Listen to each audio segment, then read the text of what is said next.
Ahí se lo voy a enfocar.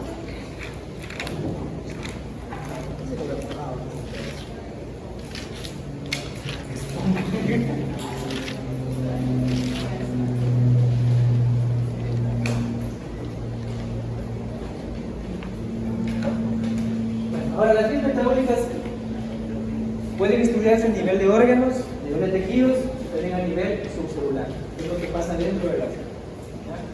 Nos vamos a nivel de órganos a ver qué sucede con los carbohidratos, qué sucede con los aminoácidos, qué sucede con los lípidos.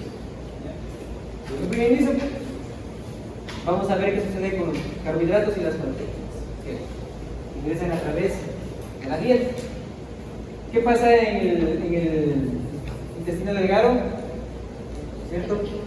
Se destruyen hasta sus componentes esenciales. En el caso de los carbohidratos, la mayoría se va a transformar a glucosa, mientras proteínas se van a oxidar hacia aminoácidos. ¿Ya? Hacia aminoácidos. ¿Ya? Entonces, a través de la vena porta, ¿llegan a dónde? Llegan al hígado. En el hígado, ¿qué sucede con la glucosa en primer lugar? En el hígado, ¿qué sucede con la glucosa? La glucosa, primero, puede ser utilizada ¿para qué? Para producir energía, para producir ATP, ¿cierto? Cuando las condiciones energéticas de las células, por ejemplo, se encuentran ya restablecidas, se encuentran normales, esta glucosa empieza a almacenarse, ¿no es cierto? ¿En forma de qué? En forma de glucógeno, ¿no es cierto? En forma de glucógeno. ¿Ya? Tenemos la glucosa, por un lado, puede ser utilizada para formar energía, por otro lado esta glucosa, el excedente es utilizado para formar glucógeno, ¿cierto? Para formar glucógeno. La glucosa que sale del hígado, obviamente llega a las células musculares, llega igualmente a los eritrocitos y igualmente al cerebro. ¿Y es utilizada para qué? Para poder producir energía. Pero lo que viaja tiene que transformarse en glucosa. ¿Perdón? Lo que viaja tiene que transformarse en glucosa. Obviamente, aquí en el intestino delgado, se produce la interconversión de los carbohidratos. La lactosa, fructosa, por ejemplo, se va a convertir en glucosa.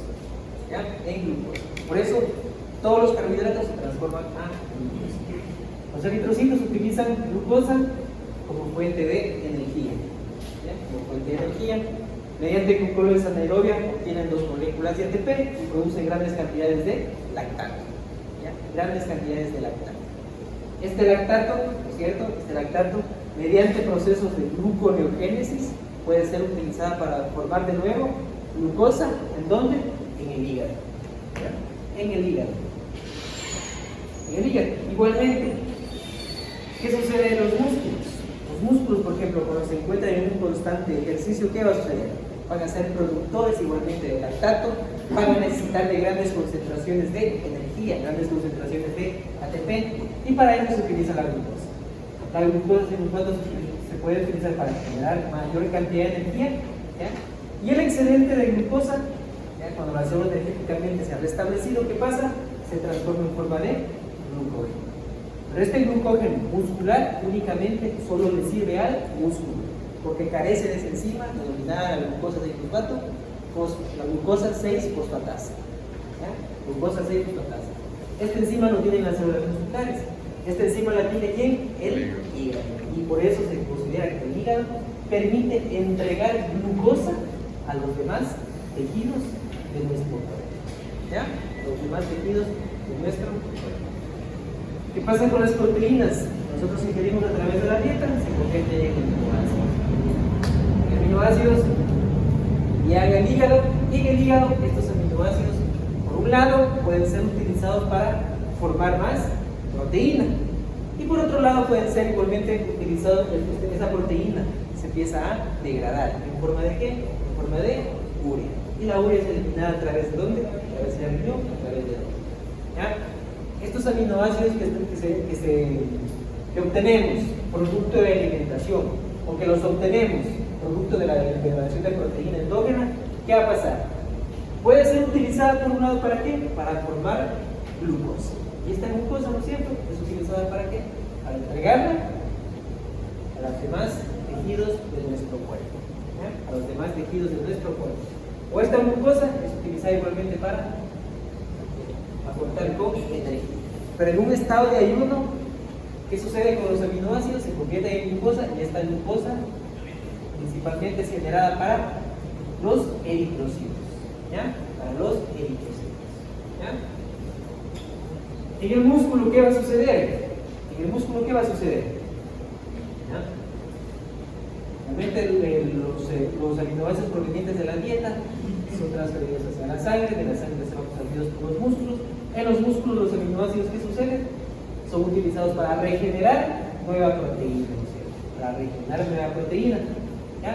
O estos aminoácidos igualmente pueden ser utilizados para formar alanina. Y esta alanina, ¿qué sucedía? Mediante un proceso de hiperconversión, ¿ya?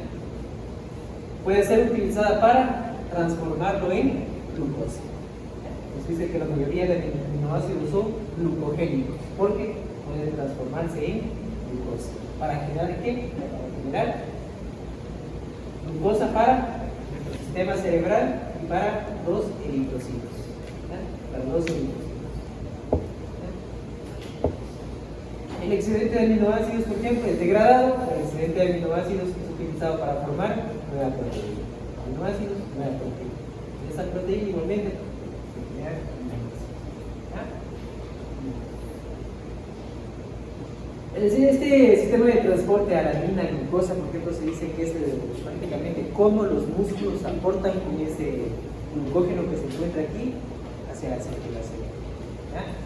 Lo que puede salir de los músculos prácticamente son los aminoácidos en forma de alanina. Y en el hígado esta alanina se va a transformar en glucosa. Más o menos sería como que está aportando también para el mantenimiento de la glucosa, ¿cierto? En sangre. ¿Ya? Entonces, más o menos sería como un mecanismo como que para que los músculos aporten esta glucosa. ¿Ya? A pesar de tener la deficiencia prácticamente de la glucosa 6 fosfatasa. Glucosa 6 fosfatasa. Entonces, prácticamente tenemos que los diferentes órganos se encuentran interrelacionados a través de las diferentes rutas metabólicas. El dióxido de carbono que se produce es como es un producto de desecho de aminoácidos como el glucosa. ¿Sí? O sea, para entrar al ciclo de Krebs se produce intermediarios de energía CO2 y ATP. El CO2 es el producto de desecho. Es el CO2 que lo vamos a encontrar, por ejemplo, en sangre. El CO2 disuelto, el CO2 unido a hemoglobina y el CO2 con forma de ácido carbónico. El CO2 es el que se va a la sangre. Como recuerdan en la primera diapositiva, por ejemplo, aquí, todas las rutas metabólicas se van a unir, ¿ya? Mediante el ciclo de Krebs. Entonces, esta va a ser prácticamente la fábrica de CO2. Fábrica de CO2. Todo lo que consumes tú lo va a transformar en CO2. ¿Ya? ¿Qué pasa con los triglicéridos? ¿Qué pasa con los ácidos grasos, por ejemplo, en la alimentación? Para ser absorbidos necesitan ser, primero, se nos podría decir, desarmados.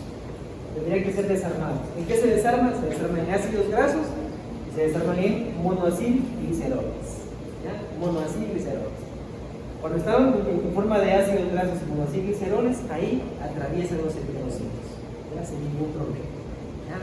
Atraviesan los enterocitos y de nuevo dentro de los enterocitos se unen. ¿Para formar qué? Triglicéridos. ¿Ya? O sea, es algo. Tú consumes, por ejemplo, consumes triglicéridos, consumes grasas. Las grasas las consumes en forma de triglicéridos. En el intestino delgado, ¿ya? El intestino delgado, mediante una lipasa específica o mediante lipases que se encuentran en la boca, en la salida, por ejemplo, en la boca.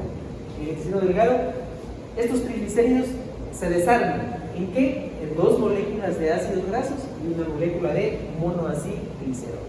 Recuerda que el triglicérido está formado por una molécula de glicerol y 3 ácidos grasos. En el intestino delgado, para que puedan ser absorbidos, 2 moléculas de ácidos grasos y una molécula de monoacilglicerol. Monoacilglicerol, ¿por qué? Porque un ácido graso va a estar unido al triglicérido. Entonces se denomina monoacilglicerol. Y esos 3 compuestos son los que ingresan en el enterocito. Y dentro del enterocito, los ácidos grasos de nuevo se unen a la molécula de glicerol. ¿Para formar qué? Los triacilgliceroles. ¿Ya? Los triacilgliceroles. Y estos triacilgliceroles dentro de los enterocitos son transportados vuelta a la sangre. ¿A través de qué? A través de lipoproteínas se transportan. ¿Cuáles son estas lipoproteínas? Los kilomicrones por un lado. Los kilomicrones transfieren o transportan, perdón, los triglicéridos de los alimentos al hígado. ¿Ya? Los triglicéridos de los alimentos al hígado a través de los kilomicrones. ¿Ya? ¿Qué pasa, por ejemplo, en la sangre?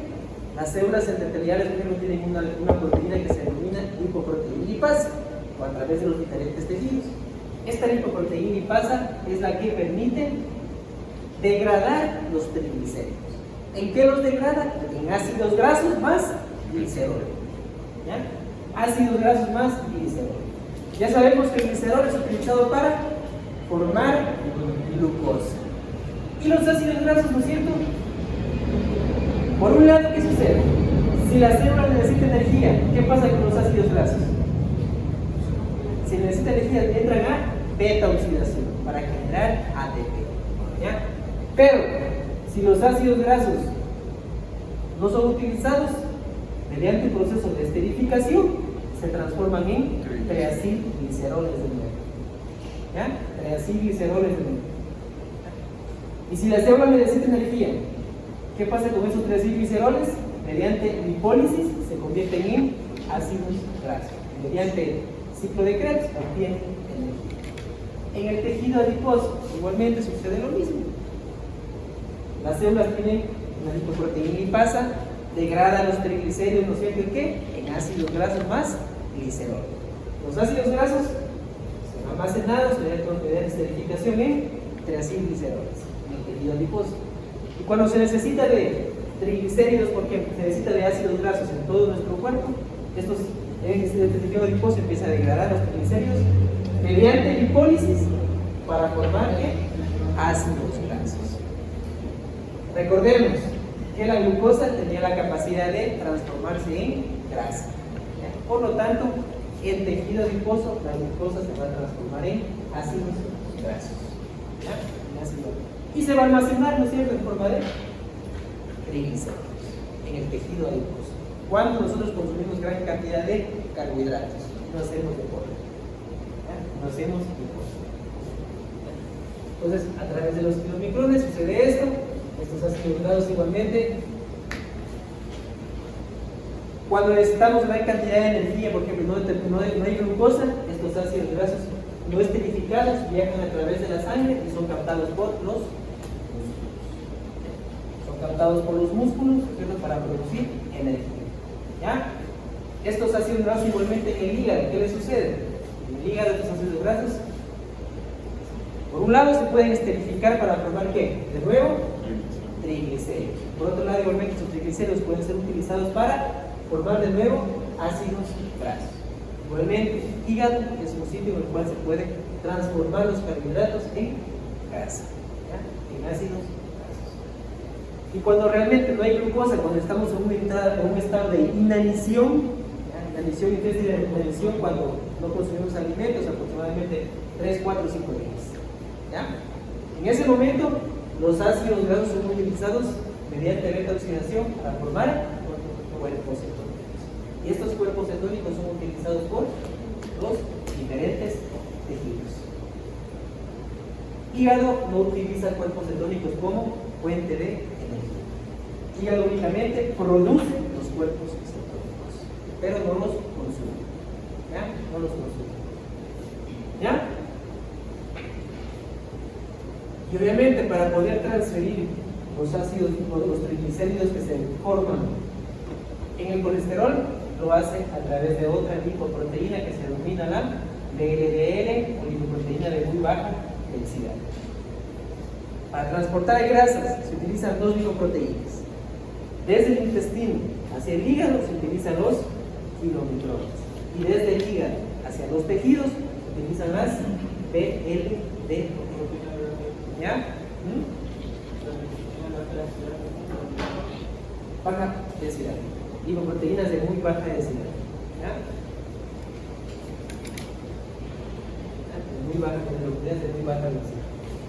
Entonces, prácticamente este es el ciclo de los ácidos grasos. Obviamente van a necesitar otro tipo de proteínas como las LDL, las HDL, que son los transportadores principales de colesterol. ¿Ya? Colesterol. Entonces, los niveles de LDL siempre deben ser bajos con respecto a los colesterol HDL. Porque LDL transporta colesterol desde hígado hacia tejidos. Y HDL realiza el cotransporte, es decir, desde tejidos transporta el colesterol hacia el hígado para poder degradar ese colesterol en forma de sales biliares. Eso cuando ustedes vean bioquímica de lípidos van a ver con mayor detalle y van a ver que es un sistema complejo que realmente se han involucrado muchas enzimas. ¿Ya? ¿Cómo? ¿Preguntas? ¿Preguntas? Voy a repetir. Voy a repetir el último parte. ¿Preguntas? Vamos a repetir, ya lo vemos. Otra vez, vamos a ver el estado puesto Andrea y el estado de Yuri. ¿Ya?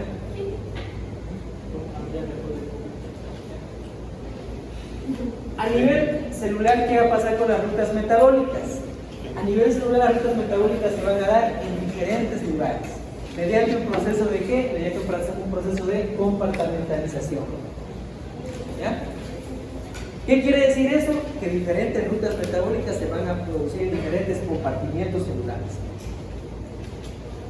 Glucólisis se va a producir principalmente en citoplasma, en citosol. Glucogénesis, glucogenólisis se produce igualmente en citosol. Ruta de las pentosas, citosol. Gluconeogénesis, gluconeogénesis se va a producir una parte en el citosol y otra parte en la mitocondria. ¿Ya? En la mitocondria. Ahora, lípidos, beta oxidación, oxidación de ácidos grasos se va a producir en el interior de la mitocondria. ¿Ya? Interior de la mitocondria, beta oxidación. Lipogénesis, formación de ácidos grasos, se va a realizar ¿dónde? En el citosol, ¿ya? Celular, citoplasma celular. Ahí se va a dar prácticamente la lipogénesis. ¿Ya? La formación de ácidos grasos, como podemos ver, en el citosol. Ahora, la formación de proteína, ¿dónde se va a dar? Se va a dar en el retículo endoplasmático. Rugoso principalmente, ¿por qué? Porque es el sitio donde existe mayor cantidad de ribosomas. Por lo tanto, la síntesis de proteínas se va a dar en mayor cantidad en el retículo endoplasmático rugoso. Esos procesos de compartimentalización son los que han permitido a la célula ahorrar grandes cantidades de energía y más bien economizar energía producto de diferentes reacciones químicas que se producen en cada uno de estos compartimentos, tanto en la mitocondria como en el citoplasma, como en los ribosomas.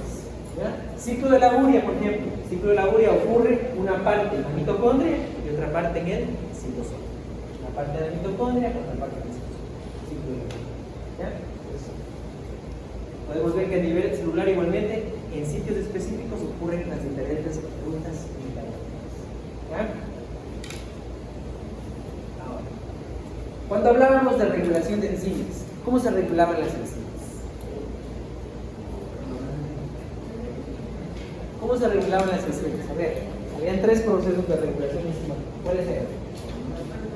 Hormonal, exactamente, va a ser el que prácticamente va a regir la activación y la activación de las rutas metabólicas. Alostéricos, exactamente.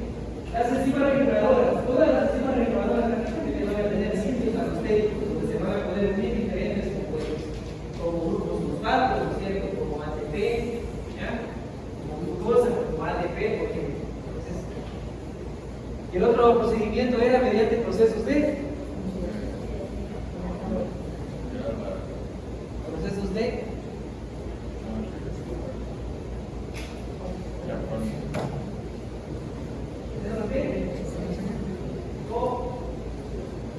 fosforilación y desfosforilación, acetilación o desacetilación. Y las rutas metabólicas están prácticamente regidas por los procesos de fosforilación y desfosforilación. ¿Ya? va a tener una, dos o tres reacciones en las cuales existan enzimas reguladoras. ¿Ya? Tenemos el caso de la exocinasa. Exocinasa es una enzima que tiene un KM muy bajo. Y al tener un KM muy bajo quiere decir que es una enzima que va a tener una alta afinidad por el sustrato, ¿no es cierto? Una alta afinidad por el sustrato. Es decir, la exocinasa, por ejemplo, va a tener una alta afinidad por la molécula de glucosa. Y va a ser una enzima que se va a llegar a saturar rápidamente. Entonces, ese KM, por ejemplo, va a determinar si una ruta metabólica se encuentre activa o disminuye su actividad. ¿Por qué? Al aumentar la glucosa, ¿qué pasa con la exocinasa? Se satura. Y la ruta metabólica, obviamente, va a estar lenta. ¿Por qué? Porque hasta que vaya consumiendo poco a poco las glucosas, obviamente, va activando la ruta metabólica. Por saturación. Por eso se desactiva. Por la KM de la enzima. Y hablamos de reacciones en equilibrio principalmente cuando hay el flujo continuo, por ejemplo, de sustratos. Por ejemplo, un compuesto se convierte de A a B, un compuesto se convierte de C a D. ¿Ya? Es una reacción en equilibrio, de A a B o de B a A, ¿ya? O de C a D o de D a C. Es una reacción en equilibrio, ¿no es cierto? Pero ¿qué pasa cuando hay la transformación de C a D? De A a B, de B a C. Aquí, por ejemplo, debe actuar una enzima. ¿Ya? Una enzima reguladora que permita que se dé la transformación de B a C.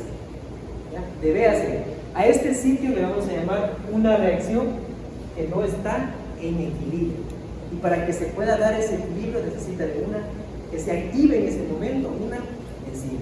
Entonces, igualmente va a depender de qué? Va a depender de la cantidad de sustrato presente. ¿Ya? La cantidad de sustrato presente. ¿Ya? Clásico ejemplo donde podemos ver una reacción, por ejemplo, en equilibrio y una reacción en desequilibrio es el metabolismo del glucógeno. ¿Qué decíamos del metabolismo del glucógeno? ¿Ya? Cuando se forma glucógeno, hay una enzima clave en el proceso, que era la glucógeno sintetasa. Cuando se degradaba el glucógeno, ¿qué decíamos? Hay una enzima clave, era la glucógeno fosforilasa. ¿Ya? A nivel hormonal se regulaban estas dos vías, ¿no es cierto? ¿Qué pasaba con el glucagón cuando detectaba que hay una disminución de glucosa en sangre? ¿No es cierto? Se secreta el glucagón. ¿El glucagón dónde iba? A sus receptores específicos, ¿no es cierto? ¿Qué hacía el glucagón? A través de proteínas G, ¿no es cierto? Aumentaba la concentración de CAM. ¿Ya? Y esta concentración de CAM iba a producir la fosforilación de todas las proteínas presentes en el. Al producirse fosforilación, ¿qué pasaba con la glucógeno fosforilasa? Se activaba porque se fosforilaba. ¿Qué pasaba con la glucógeno sintasa? Se fosforilaba, pero se inhibía. Y por lo tanto, ¿qué ruta metabólica iba a estar activa en ese instante? La glucogenólisis, la degradación de glucógeno hacia moléculas de glucosa a nivel hormonal, por procesos que de fosforilación y desfosforilación. ¿Ya? Una vez que terminaba la acción, por ejemplo, del glucagón, ¿qué sucedía? Disminuían ¿qué? Las concentraciones de CAM. Otras enzimas se activaban, las fosfatasas se activan en ese momento. ¿Qué hacían las fosfatasas? Desfosforilaban todas las proteínas. Desfosforilaban el glucógeno fosforilasa. ¿Qué le sucedía a la enzima? Se inhibe. Desfosforilaba la glucógeno sintasa, se activa. ¿Y eso de qué va a depender? Que va a depender igualmente de la concentración de glucosa en sangre. ¿Ya? Glucosa en sangre. ¿Ya? Entonces, prácticamente, ahí estamos hablando de una reacción en equilibrio y una reacción en desequilibrio. ¿Cuáles son las reacciones, las enzimas que participan en las reacciones de desequilibrio? El metabolismo del glucógeno, la glucógeno fosforilasa y la glucógeno sintasa. Es decir, que cuando, en ese punto, en esa reacción, cuando actúan esas dos enzimas, la reacción es irreversible. ¿Ya? La reacción es irreversible.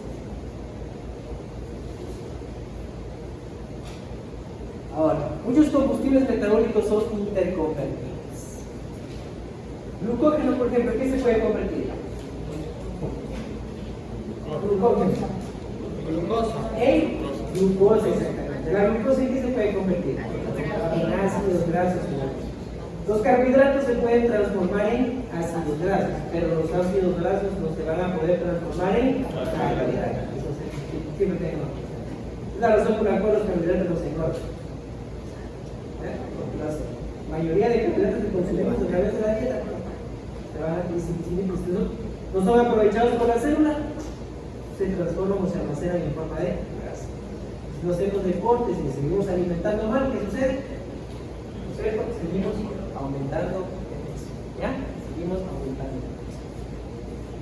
Un alto consumo de grasa inhibe la lipogénesis, ¿no es cierto? ¿Por qué inhibe la lipogénesis? Para formar, para sintetizar un producto, ¿qué se necesitaba? Energía, ATP. Y si nos alimentamos de gran cantidad de, por ejemplo, en este caso, lípidos, ¿no es cierto? La lipogénesis se va a inhibir. ¿Para qué? Para ahorrar energía. ¿Ya? Para ahorrar.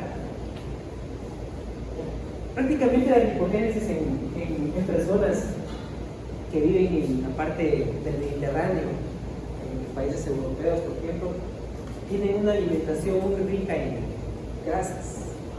¿Ya? La mayoría de energía lo extraen esas personas de las grasas. Mientras tanto que en países, por ejemplo, en países en desarrollo, en países pobres, la mayoría de energía la obtenemos de los carbohidratos. Es la razón por la cual nosotros tenemos una predisposición a aumentar de peso, porque la mayoría de comidas contienen una gran cantidad prácticamente de carbohidratos. Los alimentamos de carbohidratos prácticamente. De las grasas, por ejemplo, de las grasas igualmente van a estar en gran cantidad. Igualmente, con gran cantidad de carbohidratos, ¿qué va a suceder? ¿Cierto? ¿Qué va a suceder? Se van. Esos carbohidratos se van a convertir en grasa. ¿Mediante qué proceso? Lipogénesis. Es decir, en las personas con ese tipo de dieta, por ejemplo, rica en carbohidratos y rica en ácidos grasos, la lipogénesis va a estar activa siempre.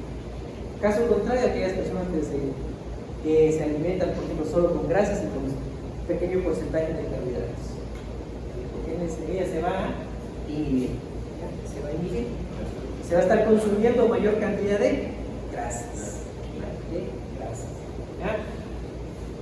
Ahora, igualmente los ácidos grasos cuando empiezan a oxidarse, cuando empiezan a destruirse, pueden formar grandes concentraciones de cuerpos cetónicos. Estos cuerpos cetónicos, ¿cuándo se forman? Se forman principalmente cuando los niveles de glucosa sanguínea son bajos. ¿Ya? Son bajos. Y esa glucosa que se produce, en hígado prácticamente, ¿ya?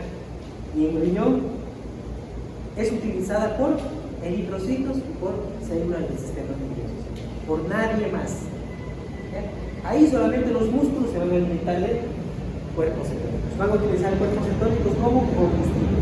Ellos no van a utilizar glucosa. ¿Ya? No van a utilizar glucosa. ¿Ya? ¿Cuándo se forman cuerpos cetónicos?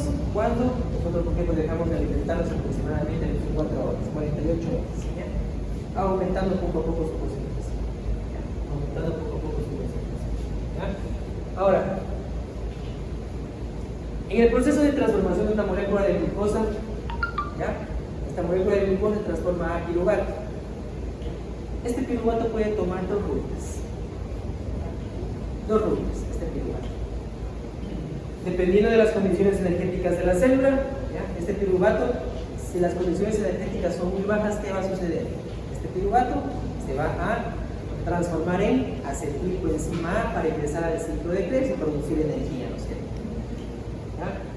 Pero igualmente, si las concentraciones de glucosa son bajas en sangre, hay una señal hacia las células que le dice que obviamente necesitamos más energía.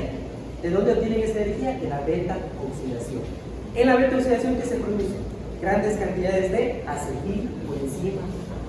¿Para qué? Para producir obviamente energía a partir de ácidos grasos. Pero ¿qué pasa con el piruvato? El piruvato ya no ingresa, por ejemplo, al ciclo de Krebs, sino que el piruvato es utilizado para formar glucosa. ¿Ya? El piruvato se carboxila por una enzima que se denomina piruvato carboxilasa. ¿En qué se convierte? En oxalacetato. Y el oxalacetato va a ser el compuesto clave para que se pueda formar glucosa a partir de compuestos que no son carbohidratos. Es decir, a partir de lactato, a partir de glicerol fosfato, a partir de proteonato y a partir de aminoácidos. Debe haber una concentración estándar de oxalacetato para que se forme glucosa. ¿Ya? Por un lado, ¿no es cierto?, se están oxidando los ácidos grasos, se está produciendo gran cantidad de acetilcoenzima A. Pero por otro lado, la célula necesita ¿qué? Producir glucosa, ¿no es cierto? ¿Para qué produce glucosa? ¿Para qué produce glucosa? ¿Para quién? Para los eritrocitos y para nuestros cerebros, para nadie más. ¿Ya? Y por acá se están formando también los cuerpos cetónicos que van a ser utilizados por quién? Por el músculo. ¿Ya? Por el músculo. ¿Ya? Propionilcoenzima se va a transformar en succinilcoenzima, que es un intermediario del ciclo de Krebs. Y este intermediario del ciclo de Krebs se va a convertir igualmente en oxalacetato, para luego transformarse en glucosa. ¿Ya? Luego transformarse en glucosa. Entonces, ¿por qué es importante la ruta de la glucólisis igualmente? Porque a partir de la glucólisis se van a transformar igualmente intermediarios del ciclo de Krebs, principalmente en oxalacetato, para que se pueda generar glucosa. ¿Ya? Se pueda generar glucosa. La mayoría de aminoácidos que nosotros conocemos, porque prácticamente son aminoácidos, son glucogénicos. ¿Qué quiere decir glucogénicos? Que la mayoría de aminoácidos se pueden transformar en glucosa. Todos los 18 aminoácidos se van a transformar en glucosa. ¿Ya? Primero se convierten en intermediarios del ciclo de Krebs, luego se transforman hacia oxalacetato, y el oxalacetato de nuevo se utiliza mediante gluconeogenes para formar glucosa. ¿Ya? Solamente un aminoácido es heterogénico, es la leucina. Es el único aminoácido que solamente se va a transformar en grasa. Y hay un grupo de aminoácidos que tienen la capacidad de ser glucogénicos y ser cetogénicos. Transformarse en acetilcoenzima A. ¿Ya? Pero como les digo, la mayoría de aminoácidos son glucogénicos. Todos los aminoácidos tienen la capacidad de transformarse en glucosa para mantener nuestro cerebro y a nuestros eritrocitos, principalmente en estados de ayuno prolongado y en estados de inanición. ¿Ya? Inanición. En inanición, 72 horas sin comer, ¿qué sucede? Ahí se van a producir gran cantidad de cuerpos cetónicos. 72 horas ya empiezan a aumentar los niveles de cuerpos cetónicos en sangre. Y mucho cuidado, obviamente, con los cuerpos cetónicos, porque son ácidos fuertes que pueden provocar ¿qué? Acidosis metabólica. Acidosis metabólica van a formar los cuerpos cetónicos, porque son ácidos. ¿Cuáles son los cuerpos cetónicos? Beta-hidroxibutirato, acetoacetato y la acetona. La acetona se descarboxila espontáneamente y se transforma en acetoacetato.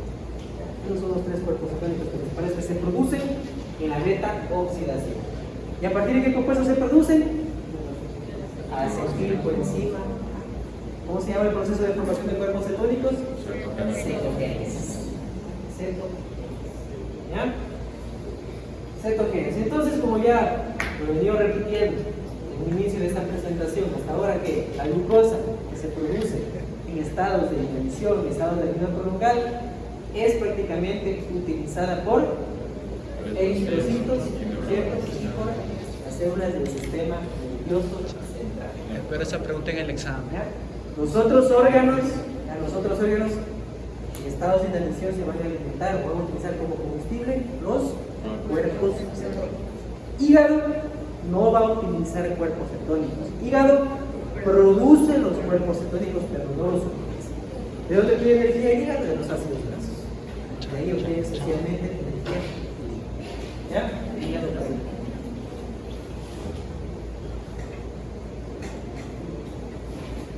Vamos. En estado postpandreal, ¿qué va a suceder? Estado postpandreal. Después de una comida, ¿qué va a pasar?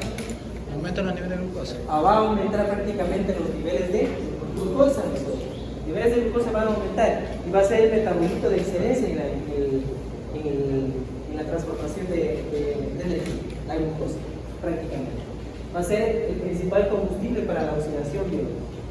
La molécula de glucosa, porque nosotros nos alimentamos prácticamente de carbohidratos. Y todos los carbohidratos se convierten en glucosa.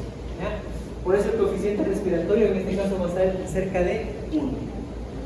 coeficiente respiratorio de los carbohidratos siempre va a ser 1. ¿Ya? Porque lo encontramos en mayor cantidad en la alimentación principalmente. ¿Ya? Ahora, vamos, tenemos glucosa en nuestro cuerpo. ¿Ya? Tenemos glucosa en nuestro cuerpo en grandes concentraciones. ¿Quién detecta la concentración de glucosa en nuestro cuerpo? ¿Quién? El páncreas, ¿cierto? Las células beta del páncreas, ¿qué hormona secretan? La insulina. ¿Ya? ¿La insulina qué hace? Disgrega. ¿La insulina qué hace? Forma el glucógeno. ¿Conoce? Forma el glucógeno. ¿La insulina qué hace? El glucógeno, pues. Aumenta que los transportadores de glucosa, principalmente en células musculares. ¿Ya? Aquí debemos tener algo muy claro. ¿Ya? Diferentes tejidos, por ejemplo, tienen diferentes transportadores de glucosa. GLUT4, por ejemplo, es un transportador de glucosa dependiente de insulina. O sea que depende de insulina para que ese transportador pueda absorber la mayor cantidad de glucosa. Por ejemplo, el hígado. El hígado, por ejemplo, tiene el GLUT2, que no depende de insulina, sino que el hígado constantemente va a estar absorbiendo glucosa. ¿Ya? Va a estar los eritrocitos, el sistema nervioso central, no van a necesitar prácticamente de insulina para absorber glucosa. Los músculos exclusivamente dependen del GLUT4. ¿Ya? ¿Qué hace la insulina? Para que aumente la absorción, por ejemplo, de glucosa en los músculos. Aumenta la cantidad de transportadores. Estos transportadores se van a encontrar en vesículas dentro de la célula. Y cuando le da una señal, por ejemplo, el receptor de insulina, según la insulina, es como que envía una señal. Y las vesículas se transportan hacia la membrana central. Por lo tanto, aumenta ¿qué? La cantidad de transportadores de glucosa y por lo tanto se puede absorber una gran cantidad de glucosa. ¿Ya? Se absorbe una gran cantidad de glucosa. Esta glucosa en el músculo, ¿no es cierto? Si requiere energía, entra a glucólisis. Pero si los niveles energéticos están restablecidos, ¿qué pasa? Se almacena en forma de glucógeno. El excedente se almacena en forma de glucógeno. En el hígado, ¿qué va a suceder con la glucosa? ¿No es cierto? La glucosa va a ingresar, ¿ya? La glucosa va a ingresar, ¿para qué? Para obtener energía por un lado, y si los niveles energéticos se restablecen, ¿qué sucede? Se almacena en forma de glucógeno, ¿ya? Este glucógeno almacenado aquí, este glucógeno va a servir después para un estado de ayuno, por ejemplo, entre comidas o cuando vamos a dormir, sea utilizado.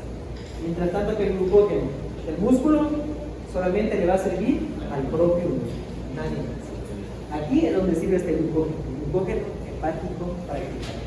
¿Ya? La glucosa se transporta principalmente ¿a dónde? El cerebro para obtener energía, 80% lo obtienen de la glucosa. Los eritrocitos, como no tienen mitocondria, utilizan la glucólisis anaerobia como fuente de energía para formar lactato en gran cantidad, ¿no es cierto? En gran cantidad. En los tejidos, ¿qué es igualmente? La glucosa, el excedente de glucosa. Si ya utilizamos la glucosa para producir energía, si ya nuestras reservas se encuentran a full, ¿ya? Por ejemplo, el glucógeno se encuentra ya full, está lleno la bodega, ¿ya? ¿Qué sucede con esta glucosa excedente? ¿Ya? Por aumento de la insulina, el tejido adiposo igualmente permite absorber grandes cantidades de glucosa. Y esta glucosa se transforma en ¿qué? En ácidos grasos. Y se almacena en forma de triglicéridos en el tejido adiposo. ¿Ya? En el tejido adiposo. Eso sucede en un estado postprandial. Carbohidratos. Ácidos grasos, ¿qué sucede? Ácidos grasos igualmente. Desde el intestino hacia el hígado se transporta en los kilomicrones, ¿cierto? En los kilomicrones. Se transporta en los kilomicrones Y en el endotelio vascular tenemos la lipoproteína lipasa, que permite degradar los triglicéridos que viajan en los kilomicrones. ¿En qué los convierte? En ácidos grasos más glicéridos. Más glicéridos, ¿ya? Ácidos grasos más glicéridos. ¿Qué sucede con estos ácidos grasos? Ya consumimos los carbohidratos, ya nuestras células están al tope de energía, está almacenado glucógeno. ¿Qué pasa con esos ácidos grasos? Van al tejido adiposo y se almacenan en forma de triglicéridos. ¿Ah? Se almacenan en forma de triglicéridos. ¿Ya? Triglicéridos. Igualmente, cuando hay altos niveles de glucosa, por ejemplo, ya nuestras reservas, el glucógeno se encuentra por las nubes, nuestras células energéticamente se encuentran bien. ¿Qué pasa en el hígado con la glucosa? ¿Ah? Se transforma en ácidos grasos, se transforman en triglicéridos y son transportados a través de las VLDL, ¿no es cierto? ¿Hacia dónde?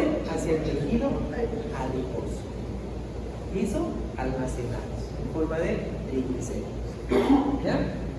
¿Qué sucede? Estamos aumentando, ¿no es cierto?, la cantidad de tejido adiposo. Si hacemos deporte después, ¿qué pasa? Ese tejido adiposo poco a poco va aumentando grasa. Vamos engordando poco a poco. ¿Ya? Proteínas, ¿qué sucede? Proteínas, ¿qué pasa? Proteínas igualmente en los tejidos sirven para restituir nueva proteína. ¿Ya? Para restituir nueva proteína, para formar productos especializados o para transformar en energía estos compuestos. ¿Ya?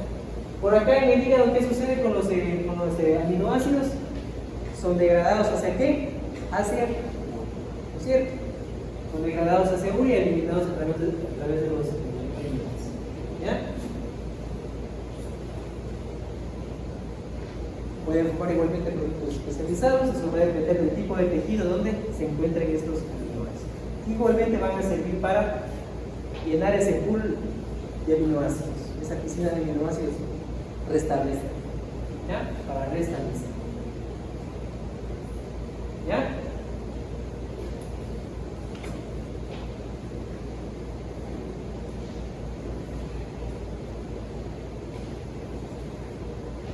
Esto sucede cuando tenemos insulina en mayor concentración en sangre. Ustedes pueden ver qué rutas metabólicas se encuentran activas, que es lo que está sucediendo. Es lo que está sucediendo. Ahora, en estado de ayuno, con los mismos órganos en estado de ayuno, ¿qué va a pasar? A ver, vamos a ver. ¿Se entendió? En estado de ayuno, ¿qué va a suceder? Primeramente, a nivel hormonal, ¿qué va a pasar? Va a disminuir la insulina y va a subir. ¿Ya? Recuerden que insulina y glucagón tienen antagonistas. Son antagónicos, son moléculas antagónicas. Cada uno hace lo contrario del otro. ¿Ya? Entonces, a nivel hormonal, primero,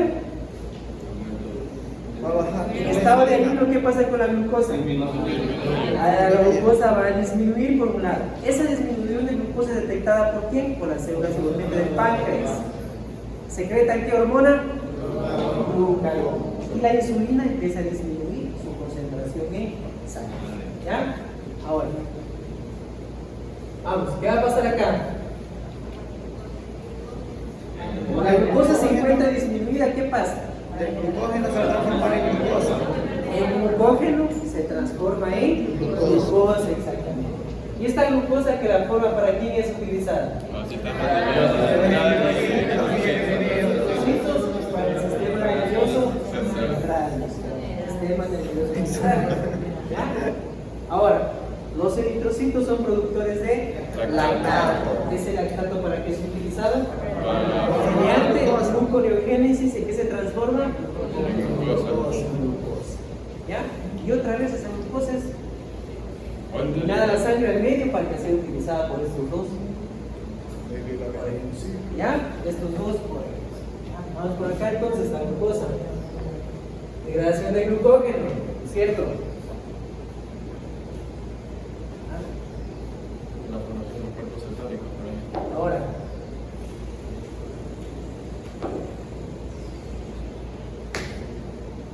sigue disminuyendo la cantidad de glucosa. Sigue disminuyendo la cantidad de glucosa, sigue aumentando la cantidad de glucagón. ¿Qué va a pasar, por ejemplo, en los adipocitos, en el tejido adipocito? Se va a transformar en ácidos grasos. Exactamente. Los triglicéridos empiezan a transformarse en ácidos grasos más glicerol. ¿El glicerol para qué es utilizado?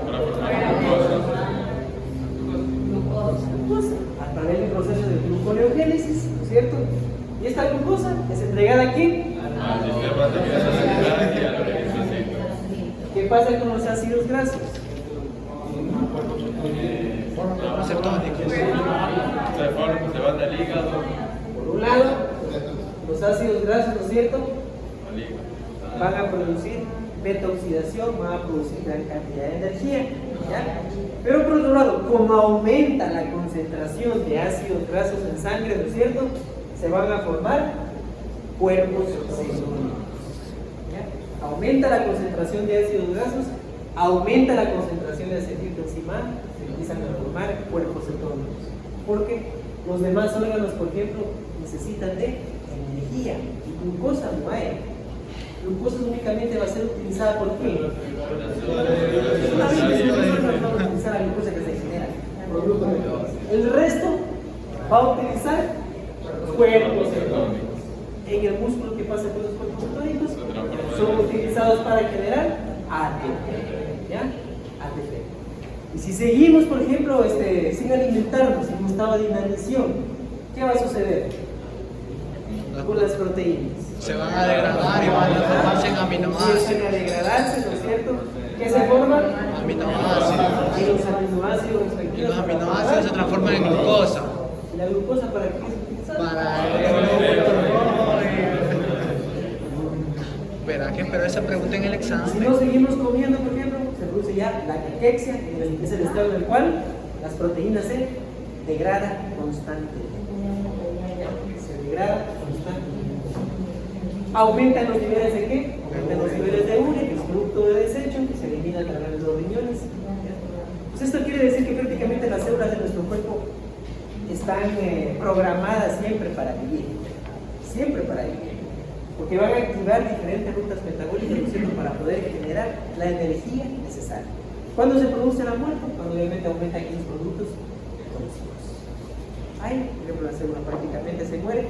¿Y muere cuando? Obviamente se autoconsume, ¿ya? Se rompe todas sus proteínas para generar energía. En ese momento, ¿ya? En ese momento. Estado de ayuno. Los procesos degradativos van a estar activos. ¿Ya? Estado de ayuno. Estado postprandial. Después de comer, ¿qué va a pasar? Procesos Reductivos van a estar activados. reductivos van a estar activos.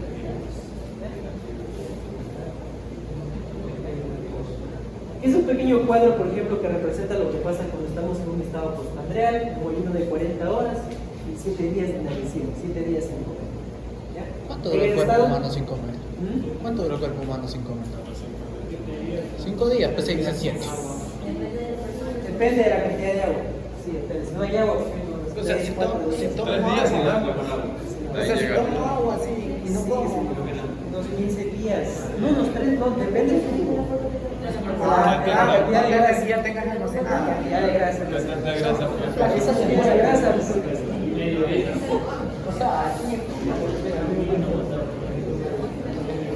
En estado postprandial, ¿qué va a pasar después de una alimentación? ¿No es cierto? ¿Qué metabolito va a estar en mayor concentración? La glucosa, 5.5 milismol por litro, que es aproximadamente 110 miligramos por decilitro. ¿Ya? Los ácidos grasos libres van a estar en menor concentración en plasma. ¿Ya? En plasma. Mayor concentración en plasma. Y los cuerpos cetónicos se van a producir, pero de forma insignificante. No van a ser detectados en plasma prácticamente por medidas de laboratorio profesionales. En 40 horas de ayuno, ¿qué va a suceder? La glucosa disminuye su concentración aproximadamente 80-90 digamos por decilitro. Los ácidos grasos libres, ¿qué sucede?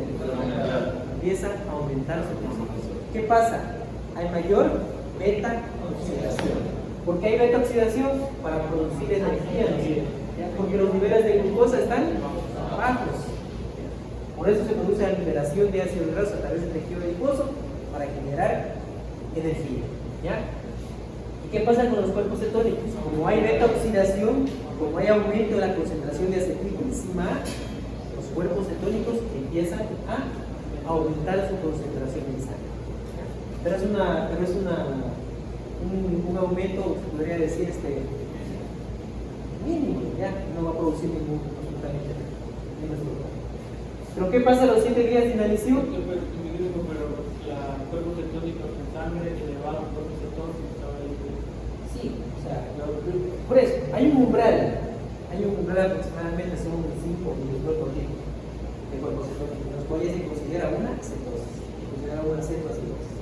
Una acidosis prácticamente metabólica. Pero cuando llega, por ejemplo, esta cantidad, por ejemplo, no todavía va a causar, o sea, está aumentada su concentración, pero no va a causar daño al individuo, no le va a producir acidosis todavía. O sea, está aumentado, pero no va a producir acidosis. Yo puedo dejar de comer 40 horas y no pasa nada. ¿Cómo? Yo puedo dejar de comer 40 horas y no pasa nada en el cuerpo. No pasa nada. Día y medio nomás, día y medio puede estar produciendo un problema. A los 7 días de inanición, ¿qué sucede con la glucosa? ¿Pero qué sucede a las 40 y a los 7 días? Porque se mantiene. Se va a mantener por la... Exactamente, los niveles de glucosa tienen que mantener una concentración mínima. ¿Para qué? Para el Sistema nervioso central. Ácidos grasos libres aumentar igualmente su beta oxidación. Y al aumentar su beta oxidación, al aumentar la cantidad de ácidos grasos en sangre, va a aumentar la cetogénesis. Por lo tanto, va a aumentar la cantidad de cuerpos cetónicos. Y los cuerpos cetónicos son los que mantienen la glucosa. Y estos obviamente van a ser utilizados ¿por qué? Por las células musculares, por el corazón, para obtener energía. ¿Ya? Células musculares, células del tipo del corazón no van a utilizar la glucosa como fuente de energía, como combustible. Van a utilizar exclusivamente cuerpos cetónicos. Esta glucosa que se mantiene en niveles más o menos de 80-90 miligramos por decilitro solamente es utilizada por sistema nervioso central, por eritrocitos, nadie más. ¿Ya? Nadie más puede utilizar esa glucosa. Los demás tejidos utilizan cuerpos cetónicos. ¿Ya? Cuerpos. ¿Ya? Entonces, mucho ojo, mucho cuidado, por ejemplo, ustedes al seguir una dieta. Por ejemplo, conocen la dieta cetogénica. ¿Han escuchado hablar de la dieta cetogénica, no es cierto? En la cual ustedes pueden consumir grandes cantidades de proteínas, grandes cantidades de lípidos, pero carbohidratos. ¿Ya? Carbohidratos no consumen con alimentación. ¿Ya? A pesar de ser una dieta contradictoria, de acuerdo a los estándares de salud, por ejemplo, permite, por ejemplo, a la persona bajar de peso. ¿Por qué motivo? A ver, ¿por qué motivo se baja de peso en una dieta?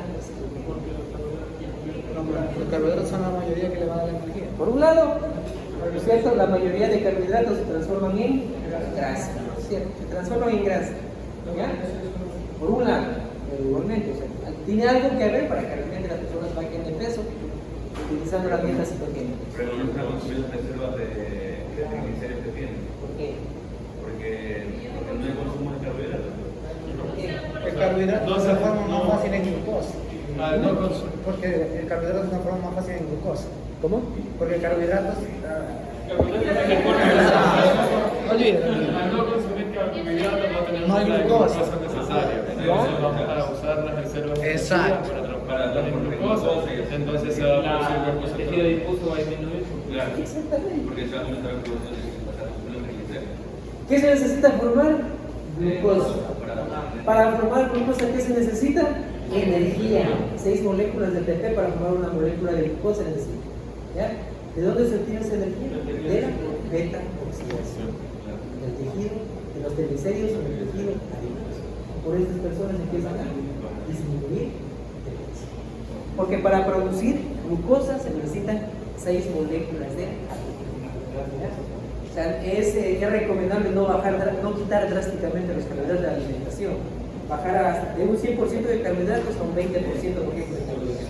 Aunque esa dieta la sugieren en personas con obesidad mórbida.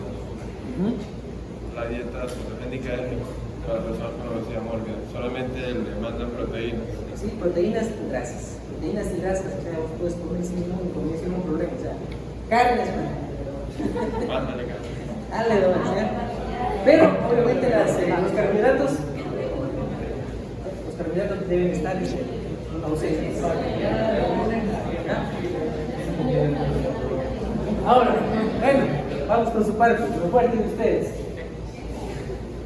En la emisión prolongada, en caquexia, ¿qué se produce? En una emisión prolongada, ¿qué se produce? Se consumen los aminoácidos del cuerpo.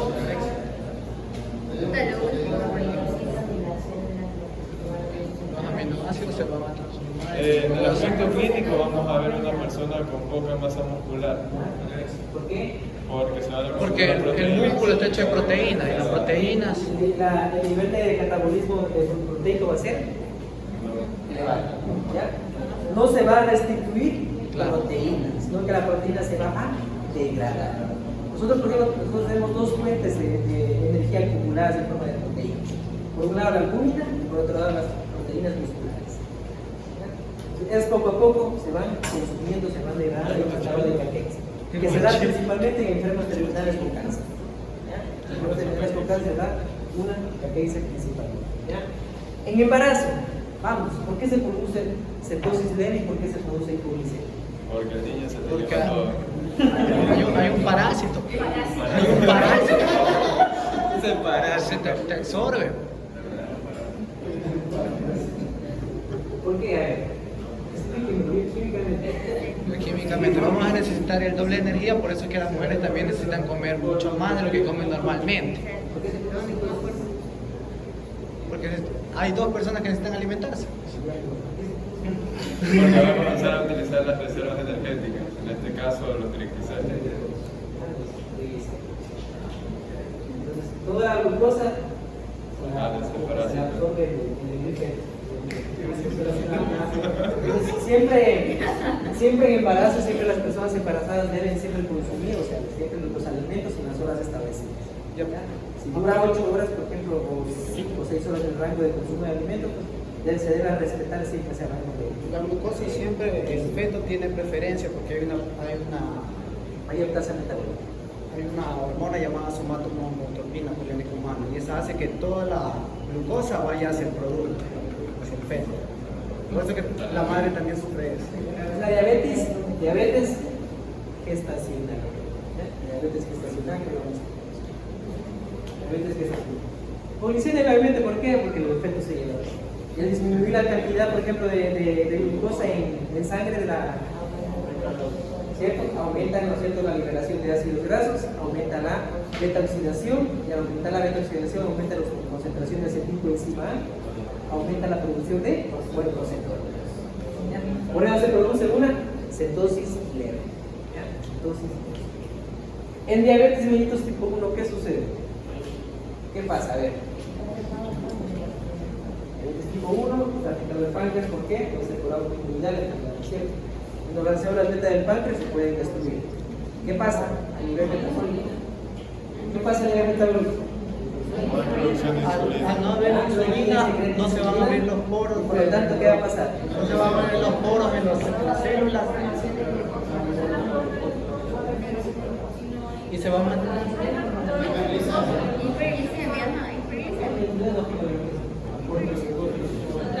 Transporta la glucosa a la célula. O sea, si no va a haber glucosa, no hay cómo transformar, no hay cómo transportar hacia dentro de la célula. ¿Qué pasa dentro de la célula si no hay glucosa? Vamos a entrar en un estado de... como que fue una inanición. ¿De dónde? De los triglicéridos, por nada, ¿no es cierto? Por eso las personas con diabetes mellitus tipo 1, tipo 2 siempre se debe controlar siempre la cetoacidosis. los cuerpos cetónicos. En las personas diabéticas los cuerpos cetónicos pueden aumentar los niveles hasta el 10, por ejemplo, de un cuerpo Por eso que vamos a que puede producir una cetoacidosis diabética, una acidosis metabólica. En las personas diabéticas se debe controlar siempre la producción de cuerpos cetónicos. Por eso bajan de peso. Por eso bajan de peso. Algunos, por ejemplo, la distribución de la grasa es diferentes partes del cuerpo. Diabéticos, por ejemplo, la obesidad abdominal es prominente en ellos. No es en todo el cuerpo, únicamente cuando se produce ese tipo de obesidad. ¿Ya? Entonces, diabético, obviamente, producción de cuerpos cetónicos, gran cantidad. Mayor al umbral renal, porque los cuerpos cetónicos se eliminan fácilmente por la orina. Pero cuando se alcanza su umbral renal, se empiezan a acumular en sangre, produciendo acidosis metabólica. La cetoacidosis diabética que nosotros. También en la dieta cetogénica también se producen cuerpos cetónicos. Debe tener cuidado en la producción de estos ácidos. Cuidado, siempre, si van a realizar esta dieta, háganlo siempre con un nutricionista. Alimentos son los que van a consumir. ¿Ya? Al consumir.